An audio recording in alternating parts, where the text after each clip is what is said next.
అమ్మాయి బయట వెయిట్ చేస్తుంది. పర్లేదండి. అమ్మాయి బయట ఉందంటే నిన్ను కూడా బయటికి వెళ్ళమంటారా యాప్రాసేదవా? ఇంతసేపు ఏం మాట్లాడుతున్నాడు రా? ఎగ్జామ్ లో రాసిన చెప్తాడు. దానికి ఇంతసేపు పట్టదే. బాబు నాలుక మీద పెట్టుకోవాలి. ఇది బాబు దిండు కింద పెట్టుకోవాలి. మరి ఇది ఎక్కడా పెట్టుకోవాలి? అడగండి నాన్న.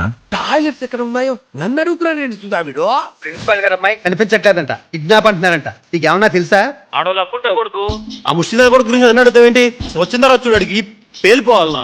అంకుల్ కొంచెం జరుగుతారా? మీ పేరెంట్స్ నేను కొట్టి ఎన్నాళ్ళైంది? మా అమ్మ మన చిన్నప్పటి నుంచి బీటెక్ కొడతానే ఉంది. ఇది గుర్తు పెట్టుకో. గురుగారు అది మీ అబ్బాయినా? అంటే సెన్స్ ఉంది. వీడి పర్ఫార్మెన్స్ చూసి అమాయకుడు అనుకున్నా, నిజానికి స్టోరీలో నేనే అమాయకుడిని. మనం తీసుకున్న నిర్ణయం వల్ల ఏం వస్తుంది అన్నదానికంటే ఏం పోగొట్టుకుంటున్నామో తెలుసుకో. ఈ పద్ధతులు ఆచారాల ముసుగులో లోపలున్న మనిషిని చంపుకోకూడదండి.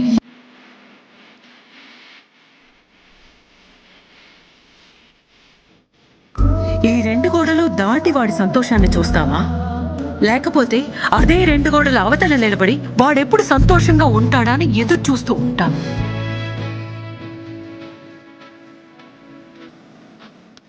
మీ మదర్ చాలా ప్రౌడ్గా ఫీల్ అవుతున్నారు.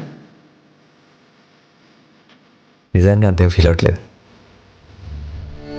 అయినా ప్రెగ్నెన్సీ నా చాయిసే కానీ కంపల్షన్ కాదు కదండి. మీరే ఒకసారి ఆలోచించండి. మా అమ్మ నిజంగా ప్రౌడ్గా ఫీల్ అయితే కలంటే నీళ్ళు అలా కారిపోతాయి.